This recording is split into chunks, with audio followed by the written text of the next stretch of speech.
Anyway, I got places to be, a face to fix, and oh, bad guys to kill.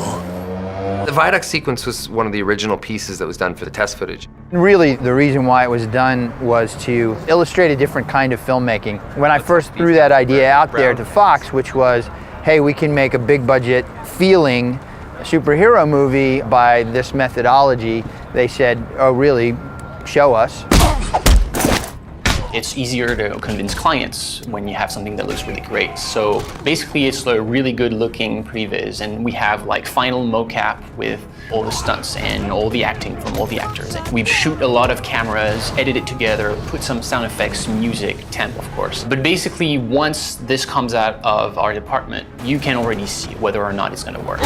That original sequence I did with Tim 3.5 years ago. I coordinated that sequence and did the performance capture for Deadpool in that. We actually got to have Ryan do all the acting part. Excusez, por favor. Ow, ow, ow. When we did it, it wasn't all that common to do fully CG shots. Now, it's not so special. They do it all the time because of the rate that visual effects is advancing. Test footage was such a tone setter, and it really did allow us to understand what we were trying to do. I only have 12 bullets, so you're gonna have to share. Let's count them down. This sequence was called 16 bullets, but due to budgetary constraints, it's now 12 bullets. There's a frequent jest on set that it's going to be 1 bullet before we're done, but no. In your typical superhero film, the superhero is always prepared. He's a good guy, he thinks ahead of everybody else, he's smarter, faster, better. But in Deadpool's case, that's not always true. Ah, shit! I forgot my ammo bag. The fact that he has to make do with 12 is the whole structure of this fight. He's trained to kill people and not be killed, but now he's got this unique thing to him where he regenerates, he can't die. So it's kind of like all bets are off. Is kind of spliced and fractured throughout the film. So we begin on it, and then we come back to it later, and then we come back to it again. So we need a lot of meat on the bone to get a piece like that done. 12 Bullets was a really cool sequence. It was another one we ended up prevising out and doing that here at Blur. The previs has been an incredible tool. Tim's sequences are what ended up getting the movie made.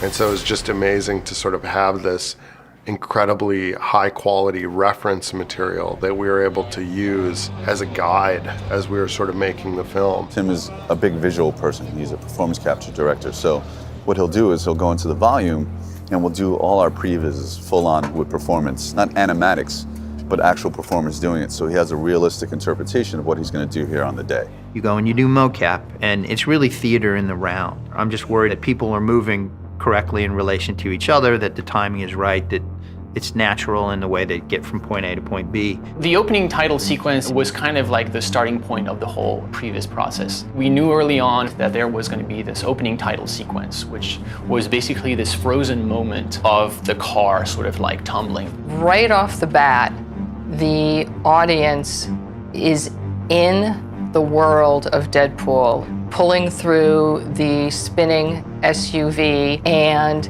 experiencing Deadpool's thoughts on who's working on this film and how it's being done.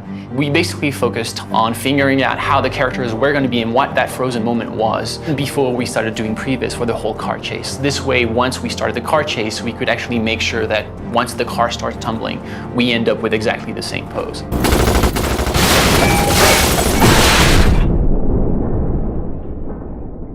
The teaser piece we did was all CG. This is going to be a mix, probably mostly live action. I love practical shooting. I mean, nobody likes a green screen. It's awful. So we've done as much practical as we possibly can. To make the freeway sequence, we had to shut down the biggest artery of the biggest freeway in Vancouver. It's actually the bridge that leads from essentially the suburbs into the city. And they gave it to us for a few hours a day where they would shut down one whole side of it. I think for a while I was public enemy #1 because they didn't say Deadpool shut down traffic. They just said Ryan Reynolds has shut down traffic in Vancouver, which sort of sucked for me. We wanted it to feel interactive. We wanted it to feel like they were in a real location and not just in a stage. There is something about interacting with the sunlight, with real air. I don't think you can ever completely fake. This sequence requires a lot of timing, a lot of rehearsal, 30 stunt personnel. So that on top of the other crew that's required for this sequence, special effects, explosion, visual effects. I think we were there for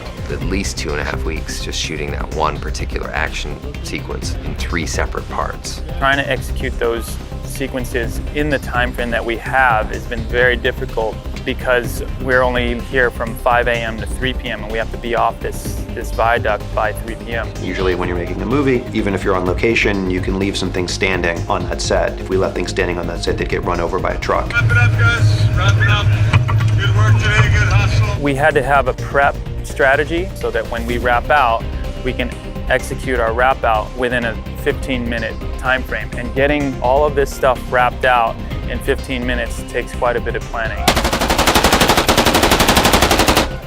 We've tied in with what Tim's done for the Previz, which mapped out all the action for us. So we follow those beats, which include bullet hits in the cars and body hits, blood hits on stunt guys, and infrastructure for water for wet down, and a lot of smoking cars. When we do a bullet hit, it's a small explosive with a blood bag that we put underneath the wardrobe, and then we cut the wardrobe a little bit so it comes through. And we have a firing system attached to that explosive. And I watch the stunt guy's action and time out his action so it all works together. 3, 2, stupid!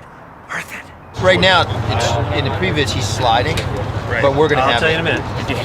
it's a bounce and hit, yeah. The Previz required extensive, highly trained acrobatic movement plus martial arts skills from our Deadpool doubles. Fortunately, I was able to find 2 of them that filled that role, so we can interchange them as needed. Alex and Adrian are 2 guys that have been there from the beginning and really learned the character and understood how he walks and moves, and they were incredible. Alex is a guy that just basically defies gravity in every way. He can do things that I just didn't think were humanly possible. Ryan is doing quite a bit of stunt work in the sequence. He's doing a lot of the physical comedy that goes along with the sequence as well. So that's all him. We only bring in our double for a few things that might be outside of his training. Hopefully the audience won't be able to tell when there's a double or not. I said, you guys have to watch him, how he moves, how he acts, and incorporate that into your physicality. So in between the acting beats, you can incorporate that type of movement with the action sequences so that we'll make it as seamless as possible. 3, 2, 1, go! And cut. These cameras, we can shoulder here. No, I think we take that slider again and go whack.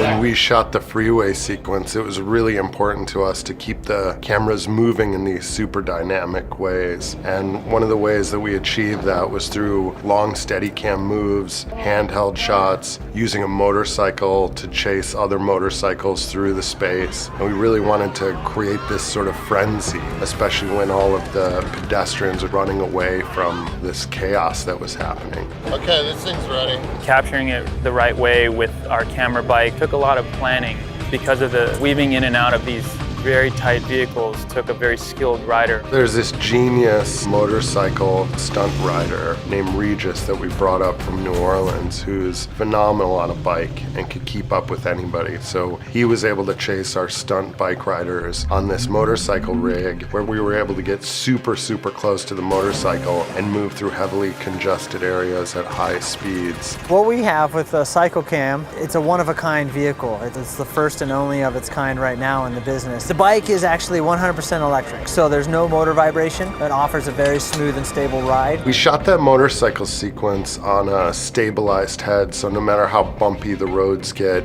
no matter what happens to the bike itself, the camera has this sort of fluid, precise movement to it. I had rehearsed with them a couple days before so that they can get their timing in sync so that we're making sure that all the action is tied in with Deadpool's movement because there's running and chasing with the motorcycle as well as firing and throwing of katanas. We're chasing a motorcycle, we're pushing a motorcycle through traffic, we're even tracking with Deadpool himself as he's running and firing guns. The motorcycle itself is the ZF9, but to make it camera worthy, we put a lot of external components on it and a lot of R&D in it. This is far from riding a normal motorcycle with upwards of 80 to 100 pounds on the rear end and camera and then offset with another 60 or so pounds in batteries. It's a very big vehicle to control. Now, if I were a 200-pound sack of assholes named Francis, where would I hide? There's a bunch of phantom shots in the film where we're utilizing a 4K camera that can shoot up to 1800 frames a second. So for instance, there's shots of the motorcycle tires peeling out. We have some super slow motion shots of bullets being pushed out of the weapon, muzzle flashes, things like that. In shooting this film, we've done a lot of the stunts practically, and we're trying to get as much action on camera as possible. But because of our limited schedule, we're having to do certain things digitally. There are certainly visual effects elements. I mean, that's Tim's bread and butter. The freeway sequence is an all-digital environment and has so much complexity to it and so much going on. Finding locations to film the opening freeway chase became too difficult, so it was determined that the most efficient way to do that sequence would be to move in a fully CG direction.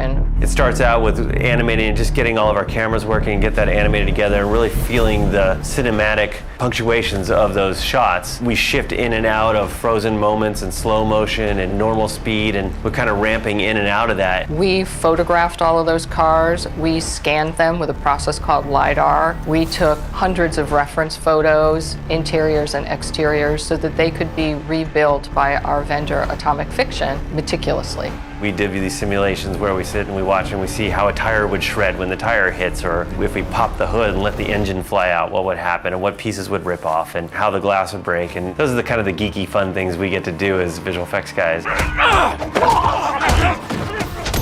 We did shoot the thugs and Deadpool's character in an actual SUV that was dismantled door by door as necessary over green screen so that the actors' performances were live action. The tricky part happens in post when the CG environments that are spinning by outside that car needed to be developed to match into the live action portion. Coming from VFX, I'm very comfortable with completely computer generated characters. And so I have no problem with mixing back and forth. When you see someone getting thrown across a large space, oftentimes it'll be a digital double. So what we do is we go in and we scan all of our key players and do these full high-tech 3D body scans so we can create them as digital doubles and have them move through spaces. As he counts down his 12 remaining bullets looking for the Ajax character, we begin by flipping him out of his SUV using CG elements. Those are actually CG Deadpools who jump out. Due to the time limitations on that viaduct, we did not have a good amount of time to rig for the stunt work that would be needed to get the height needed and the very specific arm positioning for the first bullet, bullet number 12, to come out of the chamber. So it was captured on a mocap stage, and then the mocap data was applied to the CG model.